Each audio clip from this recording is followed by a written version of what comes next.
BBA, BCA, BCom computer కోర్సులో 100% placement లభించే ఏకైక డిగ్రీ కాలేజ్ కూకట్పల్లిలోని i3 degree college 8367215215. Welcome to our channel. నేను రమారావి. జనరల్గా కాంప్లెక్స్లు వింటుంటామండి. ఏం complex? Inferiority complex, superiority complex. అవతల వాళ్ళు మన మీద రోప్ జమాయిస్తుంటే వాళ్ళకి సుపీరియారిటీ కాంప్లెక్స్ అని, మనం ఏదైనా ఆఫర్ చేసినా ఏదైనా చేసినా సిగ్గుతో ఒదిగిపోయి పర్వాలేదండి నాకు రాదండి అయ్యో నేను చిన్నతనంగా ఫీల్ అయ్యే వాళ్ళకి ఇన్ఫీరియారిటీ కాంప్లెక్స్ అని క్యాజువల్గా వాడేస్తామండి. మనకి ఏ కాంప్లెక్స్ ఉందో కొన్ని విషయాల్లో సుపీరియారిటీ కాంప్లెక్స్, కొన్నిట్లలో ఇన్ఫీరియారిటీ కాంప్లెక్స్, కొన్ని చోట్ల కాంబినేషన్ కాంప్లెక్సెస్ జరుగుతుంటాయి, అందరికీ ఉంటుంది. అయితే ఈ సుపీరియారిటీ కాంప్లెక్స్ని పక్కకు పెడతామండి. ఇన్ఫీరియారిటీ కాంప్లెక్స్ గురించి మాట్లాడదాం. ఇన్ఫీరియారిటీ కాంప్లెక్స్ అంటే ఆత్మ న్యూనతాభావం. నేను తక్కువ, నాకేం చేత కాదు, నాకేం తెలీదు, నేను దద్దమని చవటని, ఇలాంటి భావాలు.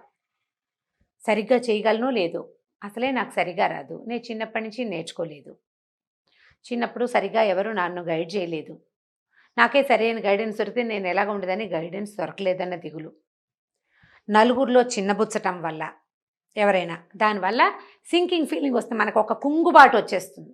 దాంతో మనం ఈ ఇన్ఫీరియారిటీ కాంప్లెక్స్కి గురైపోతాం. చాలామంది ఏం చేస్తారంటే ఇన్ఫీరియారిటీ కాంప్లెక్స్ సహజంగా వాళ్ళల్లో ఉంటుంది. పాపం ఏం చేస్తాం, ఏదో పరిస్థితులు అలా ఉంటాయి కదా. అయితే ఈ ఇన్ఫీరియారిటీ కాంప్లెక్స్ గురయ్యి ఏదైనా 2-3 వ్యవహారాల్లో కొంచెం ఇదిగా ఉన్నారనుకోండి, అప్పుడు ఆ సుపీరియారిటీ కాంప్లెక్స్ని తెచ్చుకోవాలని భావిస్తారు. దీన్ని దాచటానికి దాన్ని చూపిస్తూ ఉంటారు. నువ్వు ఇన్ఫీరియర్గా ఉన్న విషయంలో నువ్వు ఎప్పుడూ ఇన్ఫీరియర్గానే ఉంటావు. మనం చేయాల్సింది ఏంటి? సుపీరియర్గా ఉన్నట్టు ప్రదర్శించడం కాదు, మనలో ఉన్న ఇన్ఫీరియర్ థింగ్ని పోగొట్టుకోవాలి, ఆత్మ న్యూనతా భావాన్ని పోగొట్టుకోవాలి. అయితే ఇప్పుడు మన పెద్దవాళ్ళ సంగతి అయితే ఇట్లా అండి. పిల్లల్లో ఆత్మ న్యూనత కూడా కనపడుతుంది. పిల్లలు సిగ్గుపడతారు, మొహమాట పడతారు. సహజంగా ఎవరైనా కొత్త వాళ్ళు రాగానే గబుక్కుని వాళ్ళ దగ్గరికి వెళ్ళరు, ఎత్తుకోవడానికి చేతులు తెప్పితే వెళ్ళరు, పిలిస్తే వెళ్ళరు, పేరు చెప్పమన్నా కూడా మొహమాట పడతారు, తల్లి కొంగుపుచ్చుకుంది వెనక్కి వెళ్ళిపోతూ ఉంటారు, మాట్లాడకుండా ఉంటారు. ఇది పిల్లల్లో సహజంగా ఉండే సిగ్గు, కొత్త. కొంచెం 10-12 ఏళ్ళు వచ్చిన పిల్లలు వీళ్ళకి ఏంటంటే నేను చేయలేనని, నాకు చేత కాదని క్లాసుల్లో వెనకబడిపోతూ ఉంటారు. ఇది ఎందుకు వస్తుంది? రకరకాల కారణాలు ఉన్నాయండి పిల్లల్లో ఆత్మన్యూనత రావటానికి. మనకి 2-3 పిల్లలు ఉంటే మనం ఓ పిల్ల దానికి వచ్చు నీకు రాదు అని మనం క్యాజువల్గా అంటాం. ఇది పిల్లల్ని చెడగొట్టాలన్న ఉద్దేశం మనకేం ఉండదు. 2 పిల్లలు ఉంటే పెద్దమ్మాయికి అన్నీ వచ్చు, చిన్నమ్మాయికి ఏం రాదు. పెద్దబాబు బాగా చేయగలుగుతాడు, చిన్నవాడికి రాదు. వీడికి రాదు కాబట్టి వీడికి ఏ పనులు చెప్పకుండా అన్ని పనులు పెద్దవాళ్ళకే చెప్పడం, ప్రతి బరువు పెద్దవాడి మీదకే వేస్తాం. చిన్నవాడికి రికామీగా తిరిగి, కొంతమంది ఏమో సాధారణంగా ఉండే పిల్లలు వాడు రికామీగా ఉండి ఏ బాధ్యత తీసుకోకపోవటం అనే సమస్య వస్తుంది కొంతమందిలో. ఇంకొంతమందిలో నేను ఎందుకు పనికిరాను, ఎప్పుడు వీళ్ళు వాడినే చేస్తారు, నాకు ఏదీ రాదు అనే భావానికి ఆత్మ న్యూనతకి లోనవుతాడు ఇంకొకడు. ఇప్పుడు మనం 2 ఉన్నప్పుడు పిల్లలనే కాదు, 2 వ్యక్తులు ఉన్నప్పుడు కూడా ఇది జరుగుతుంది. పిల్లల్లో వచ్చే సమస్య ఏంటంటే వీళ్ళు నేర్చుకోలేకపోతారు, ఏది తమంతట తను డెవలప్ చేసుకోలేకపోతారు. నువ్వు ఒక్కడివే వెళ్ళదు, అన్నయ్య వస్తాడు నీకు తోడని చెప్పటం. నువ్వు ఒక్కడివైతే సరిగ్గా చేయలేడు, మొదటిసారి చేయలేడు, రెండోసారి చేయలేడు, 4-5 సార్లు చేస్తే వాడికే వస్తుంది. కొన్నిటికి వదిలిపెట్టేయాలి. ఈ వదిలిపెట్టలేకపోతాం, మనకు తెలీదు. మనం ఏమనుకుంటాం అంటే వీడికి రాదు కదా, వీడికి రాదు, వాడు మెతక, పిల్లాడు అమాయకుడు, వాడికి చేత కాదు. పెద్దాడైతే కొంచెం ధైర్యంగా వాడు గట్టిగా అన్నీ చేసేయగలడు, పరిస్థితిని హ్యాండిల్ చేయగలడని చిన్నపిల్లాడికి పెద్దవాడిని తోడు చేస్తూ ఉంటాం. లేదా చిన్న పిల్లకి పెద్ద పిల్లల్ని, ఆడపిల్లల్ని తోడు చేస్తాం. ఇంకో చోట ఇంకో రకంగా ఉంటుంది. పెద్ద పిల్లలే మెతగ్గా ఉంటారు, మృదుభాషలుగా ఉంటారు, ఎక్కువగా మాట్లాడరు, మెతగ్గా ఉంటారు. చిన్నపిల్ల చిచ్చర పిడుగు. ఈ పిడుగుని ఈ మెతకదాని పక్కన కూర్చోబెడితే చిన్నపిల్ల అన్నీ సమర్థించుకొచ్చేస్తుంది. అక్కని బయటికి తీసుకొచ్చేస్తుంది. ఏదైనా ప్రాబ్లం వస్తే చెల్లెలకి ఫోన్ చేస్తుంది అక్క. మా పెద్దమ్మాయి తనంతా తను ఏం చేయదండి, అన్నీ వాళ్ళ చెల్లెలు సలహా తీసుకుంటుంది. దాని బట్టల సెలెక్షన్ కూడా చెల్లెలే చేస్తుంది. ఇవి మనం మొదట్లో అలవాటు చేస్తామండి. చిన్నప్పుడు మనకు కూడా ఇలాంటి అలవాట్లే ఉంటాయి. నేను కూడా మా అక్కయ్యల మీద డిపెండెంట్గానే ఉండేదాన్ని. ఎవరో ఒకళ్ళు చూస్తారు మమ్మల్ని, ఎవరో ఒకళ్ళు ఉండాలి పైన. ఈ భావాలు ఉంటూ ఉంటాయి. క్రమంగా ఒక్కొక్కళ్ళలో ఇలాంటివి ఎలా డెవలప్ అవుతాయంటే నాకేమీ చేత కాదు, మా చెల్లి గ్రేటు, లేదా మా అక్క గ్రేటు, అదే అన్నయ్య గ్రేటు, నేను దద్దమ్మని. క్రమంగా నేను దద్దమ్మనితో పాటు అమ్మ నాన్ననే నన్ను దద్దమ్మని చేశారనే భావం ప్రబలం అవుతుంది. వాళ్ళ వల్లే నాకు ఈ ఆత్మన్యూనత వచ్చిందనిపిస్తుంది. ఇవి భలే కష్టసాధ్యమైన సంగతులండి. మళ్ళీ ఇందులో నుంచి ఇంకొక వ్యవహారం ఉంది. పెద్ద పిల్లలు పెళ్ళిళ్ళు చేసినప్పుడు అమ్మా నాన్న బలంగా ఆరోగ్యంగా శుభ్రంగా ఉంటారు. మొదటి సంతానం అంటే కొంచెం ఎర్లీ ఏజ్లో పుట్టేస్తారు కదా. చివరి వాళ్ళ దగ్గరకు వచ్చేసరికి ఏమీ సాగవు. దాంతో వాళ్ళని బాగా చూశారు, నన్ను బాగా చూడలేదు అనిపిస్తుంది.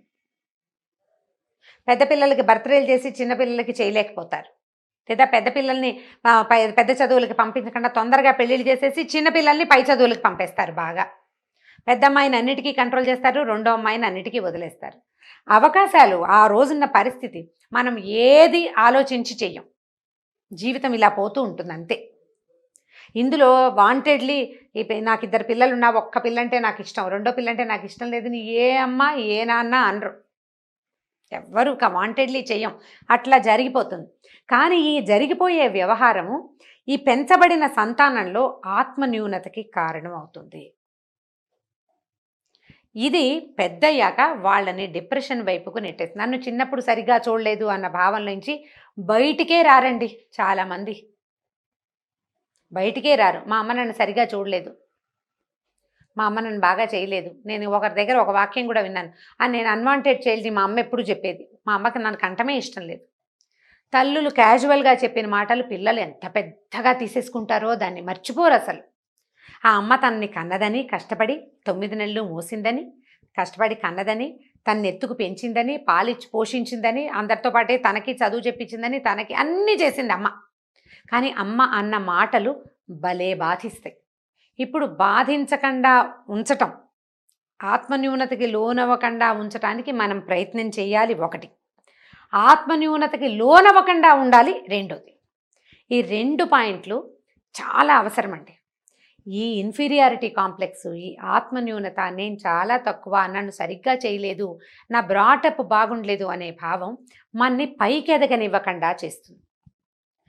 ఎవ్వరు ఏం చేసినా వీళ్ళు ఈ సరిగ్గా చేయట్లేదేమో, నన్ను వీళ్ళు తగ్గించేస్తున్నారేమో అన్న దృక్పథంలోంచే చూస్తాం. ప్రతి వాళ్ళని ఇలా చూడడంలో మునిగిపోయి మన జీవితంలో ఎదగటం మానేస్తాం. మన జీవితానికి ఏం కావాలో తెలుసుకోవటం మానేస్తాం. పిల్లల్లో ప్రెషర్స్ ఎక్కువ. వాటి వల్ల ఏమవుతుంది, ఆడపిల్లలకి రకరకాల శారీరక సమస్యలు వచ్చేస్తాయి. హార్మోనల్ ఇంబ్యాలెన్స్ వస్తుంది. ప్రెషర్కి గురవటం వల్ల హార్మోనల్ ఇంబ్యాలెన్స్ వస్తుందని వింటూ ఉంటాం. డాక్టర్లు చాలామంది చెప్తున్నారు. అవునో కాదో అది పక్కకు పెట్టండి. ప్రధానమైంది మన ఎదుగుదల కుంటు పడిపోతుంది. మనం ముందుకెళ్ళలేకపోతాం. ప్రతి వాళ్ళు అదేమో ఆవిడెవరిలాగానో కల్పనా చావ్లాలాగా అక్కడెక్కడో ఎగిరేయలేరు, ఇంకొకళ్ళు ఎవరు పెద్ద పెద్ద వ్యాపారాలు చేసి ఏదో గొప్ప పేర్లు తెచ్చుకోలేకపోతారు. కానీ మన జీవితానికి కావలసిన ఎదుగుదల మనకు కావాలి కదా. మనకి కావలసిన విజయం మనకు కావాల్సిందే తప్పకుండా. మనము ఉద్యోగస్తులుగా, వ్యాపారస్తులుగా కాకపోతే భార్యగానో తల్లిగానో సక్సెస్ అవ్వాలి. అంటే మన కంపానియన్ని సంతోషంగా ఉంచగలగాలి, మన ఇన్లాస్ని, మన ఫ్యామిలీని బాగా చూసుకోగలగాలి, తర్వాత మన పిల్లలకి సరైన దిశానిర్దేశం చేయగలగాలి. ఈ ఆత్మన్యూనతతోటి, ఈ ఇన్ఫీరియారిటీ కాంప్లెక్స్ తోటి మనం సరిగ్గా చేయలేకపోతాం. ఇవే కాకుండా మనకి ఇంకా చాలా ఉంటాయి. చుట్టుపక్కల వాళ్ళని ఎవరినైనా, లేదా మన కజిన్స్లో, మన ఇళ్లల్లోనే మన అక్కయ్యలు, మన తమ్ముళ్ళు, వాళ్ళందరూ బాగున్నారు, నేను బాగుండలేదు, వాళ్ళకి సంపాదన ఉంది, నాకు లేదు. ఈ భావాలతోటి కూడా మనం దిగిపోతూ ఉంటాం, కుంగుబాటకి లోనవుతాం. దానివల్ల ఇన్ఫీరియర్గా ఫీల్ అవుతాం. దాని ప్రభావం మన కంపానియన్స్ మీద, మన పిల్లల మీద పడుతూ ఉంటుంది.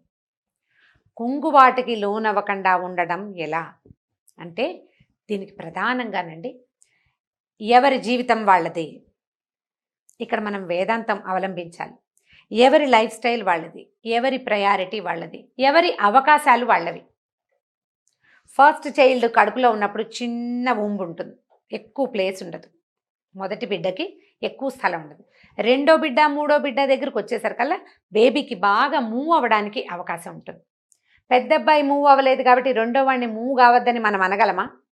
అనలేకపోతాం, అనలేం. సహజంగా జరిగిపోతుంది.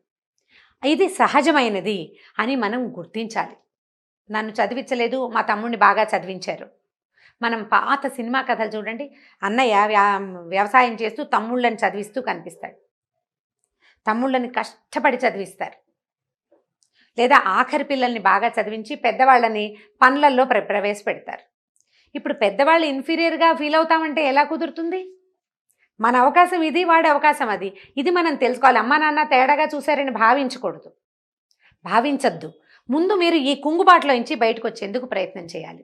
ఆత్మ న్యూనత అనేది ఎదుగుదలకి చాలా పెద్ద అవరోధం అండి. ఎలాగంటే ఒక చిన్న గింజ మీద, మొలకొస్తున్న దాని మీద పెద్ద 10 కేజీల రాయి పెట్టినట్టే.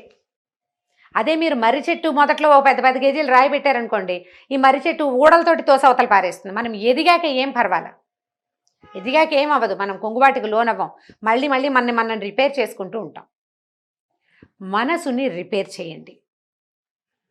నాకు అప్పుడు అవకాశాలు రాలేదు, నేను చిన్నగా ఉండిపోయాను, ఇప్పుడు నాకు అవకాశం ఉంది, నేను ఇప్పుడు ఎదుగుతాను అని ప్రయత్నించండి.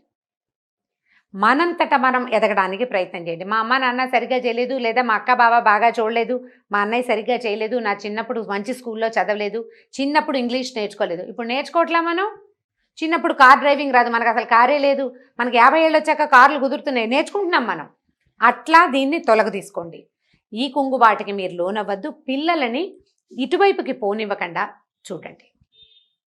మనకు అర్థమైంది అనుకోండి, పిల్లలు ఎక్కడ ఇన్ఫీరియర్గా ఫీల్ అవుతున్నారో ఆ విషయంలో ఫీల్ అవ్వనివ్వకండి. చెప్పండి, వాళ్ళకి అర్థమయ్యేలాగా దగ్గర కూర్చోబెట్టుకుని మాట్లాడండి.